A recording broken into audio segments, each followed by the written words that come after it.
through the early rounds of competition. Joe Turpel alongside 89 world champ Martin Potter, as we're going to see pressure immediately put on the shoulders of Courtney Conlogue. She's out in the lineup now with Sally Fitzgibbons and Nikki Van Dijk. Potts' little pop-up peak running left on the odd right. It's looking so fun this morning. Kicking off this heat will be Sally Fitzgibbons. Little wrapping cut back. Getting position on Conlogue's Nikki Van Dijk. Nikki so deep on this one, ends up not getting maneuvers off, so Conlogue holds priority with 26 to go.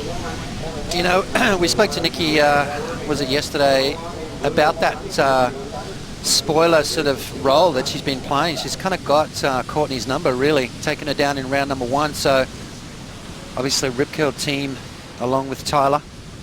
I wonder if it's in the back of her mind whether she knows the scenarios and what could unfold here.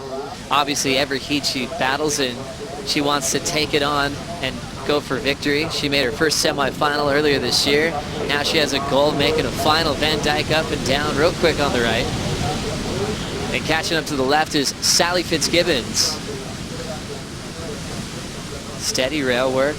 Not much of a lip to hit. She'll have to fade and get out of there on the inside. So we're seeing a lot of opportunity on the back end. When you're up here at the tower, Potts, it's so easy to mind surf. You see rights that look like you get barreled all day long. I think Courtney, knew she just needed to get herself up and riding and get that momentum going. Having a look at this one. Conlogue looking for her first score. Onto the lip just to get down the line. Has the momentum. Wraps it real quick, and a solid backhand climb over the roof, but she's incomplete. Tyler Wright has the best record in the Roxy Pro France. 4 straight finals, back-to-back wins in the last 2 seasons. Sally tees off in the first section. This one's just sloping out, forcing her to try to find the power source. Not going to happen there.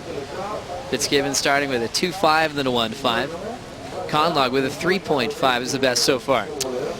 Yeah, best single score, 3.5. I'm sure that's not going to be in a top 2 by the time this heat's over, but Joe, I think we've just gone past that high tide sort of mark, so I think it's only going to get better. Let's have a look at Courtney's wave here. Nice little check turn as she powers around this section. Now it starts to stand up, and this is that situation where she kind of went for broke right there. And incomplete ride, so I think she's just got to make sure she finishes off her waves. She's surfing with a lot of speed, a lot of confidence, a lot of conviction, and going for that big tail tap floater right there. Unfortunately, not getting it up high enough, I don't think. See how she throws it up over the top of the lip there, but then comes down fins first, losing all her speed, and that wave swallows her up. So she needed to get a bit more projection along that lip to sort of get her up and around that section. Charged big waves. Former champ at waves like G-Land way back in the day. And now he's got his eyes on this one. Courtney Conlogue trims it off the high line. It's got a big bowling closeout section and ends up kind of soft serving it, but she'll make it around the corner. Wraps it real quick. Belts it off the section and steps off. So that wave really made her earn it. As soon as it looked like he was going to bowl up, it sort of would back off, but still got a couple of turns off Potts to back up the 3.5. Yeah, smart move there, just sitting further inside than everyone else. You look at this wave, and it's more this inside bowl here where all the scoring potential is. So if you're sitting inside your opponents, kind of, your opponent's got that priority, doesn't really want to roll the dice unless it's a perfect wave. Take another look at Conlogue's last wave. Yeah, so, just the beginning of the wave didn't really look that special, so Courtney just taking her time, getting her feet in the right place. Now she starts to open up, drawing off the bottom again, waiting for it. Now it starts to bowl up again. You can see a lot of lump and bumps, so really, really tough to get those fins set. Courtney decides to hit that eject button through that inside, so just missing that inside section, Joe.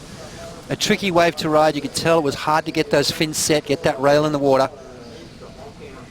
Courtney, very powerful surfer though, so she kind of tagged that a few times. Doesn't need too much. Needs a 1.77 to get herself in the lead. She's going to do that and some. And there's the score there, Joe. Scores coming in for Courtney Conlogue at a 5.83. Opened with a 3.5. So now taking the lead. We're expecting thousands of fans to be down here because it could be another massive day just like yesterday. We'll catch up to Courtney Conlogue now. Belting a big first turn, missing the backside float as she goes down. Picking off a wave that had a lot more size, but did get the finishing move, Potts. Yeah, I think she looks a little bit nervous, Joe. I think obviously this is a tough heat right here. Nikki Van Dijk and Sally. Nikki, as I said before, took her down in round 1, so there's got to be in the back of her mind a bit of payback. And you know, you can never underestimate Sally as well. I mean, an incredible surfer. Beautiful opening turn right there. A little stuck behind the section, and that's that little sense of urgency where she just needs to pull back a bit, and so it's not going to be as dynamic, you know. I think once those waves start standing up, we're going to see more vertical turns. Nikki Van Dijk on a beautiful wave here. You can see how it's just more horizontal, those big low bottom turns just carving back into the power source. So nothing too crazy, nothing, you know, over the top really, but Nikki Van Dijk drops a good score nonetheless. And now needs a 2.66 to take the lead. And will she be effective again in sending Courtney into another buy round? Here comes Van Dijk. Backside carve, just a steady pace. Doesn't have much of a lip to hit. She'll keep carving through. I like it though, Joe. She's just, you know, constantly catching waves, keeping herself in that rhythm. You know, she understands the dynamics of a rip bowl now. that water's rushing out, especially with the tide starting to move out. We're going to see a lot of rips. So these young ladies just trying to keep themselves in position. Conlogue up now, setting up her backhand whip. Hits one off the lip, good for one move, and she'll step off. So Van Dijk was just searching for a small score to take the lead. Conlogue aware of the situation. Saw some really solid surf. Conlogue's up now. 2 jams to get down the line, and now floating the finishing move. She'll lay back and try to force the recovery, falling on her finish. More waves out the back. Nikki kicking out of the right. Sally Fitzgibbons trying to finish on the left. So tough conditions on the higher tide. We're seeing a lot of falls on the finishing moves, keeping it very close. 3:55 to go, Potts. Sort of catching the girls unawares. Bit of a split peak. We see Nikki going on the right-hander. She's only looking for a small score, 3.23. That's not going to do it. But I like the fact that there's a lot of waves being ridden here at the moment. Sally on her backhand as well, up and over the top. Now watch this last section as it looks like it's going to stand up for her. Kind of fools her a little bit. And Sally goes down, which is a rare occurrence. Courtney Conlogue, bit of white water on the face of her wave. Just trying to keep that momentum going. I like the fact Courtney's catching a lot of waves. So Nikki made it clear she has her own personal goals. She's not getting really caught up in the world title race, but she could end up being a serious spoiler.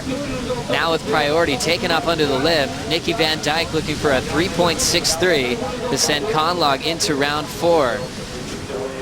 Backside carve, little low road. Hasn't given her much of a lip to hit yet. Sets it up off the top. And just a little bit of busy work down the line. Next wave is Sally Fitzgibbons. We'll catch the tail end of this wave as she's working her way to the beach. Fitzgibbons was chasing a 7.17, and now Conlogue on her final wave. Conlogue now just fading into the pocket. Now trying to finish off the lip. She jams it shut. Ends up incomplete because she ran out of water. So 3 waves to be scored before we get into the next matchup. Judges will put this one on hold and now start the series of replays. That last wave for Conlogue as well didn't factor into the top 2, and this is the big score that they're really wanting to review. Judges taking another look. Was it a 3.63? And you're feeling, Potts, did she need more on those first couple of turns? Yeah, I just think maybe one vertical turn would have probably done it, but that wave just did not cooperate. You know, it was like I said, a series of horizontal turns, you know, more cutbacks, just waiting for it to stand up. Didn't quite do it. Courtney doesn't win this heat, so judges want to make sure that they get it right. So seeing a series of replays running through the inside. Scores coming in for Fitzgibbons. She ends up turning in a 3.13 and a 2.97. Score coming in for Nikki Van Dijk, a 3.47. Needed a 3.63. Courtney Conlogue just gets the message as she moves on to the quarterfinals. Now pressure back on Tyler Wright as the Roxy Pro France continues.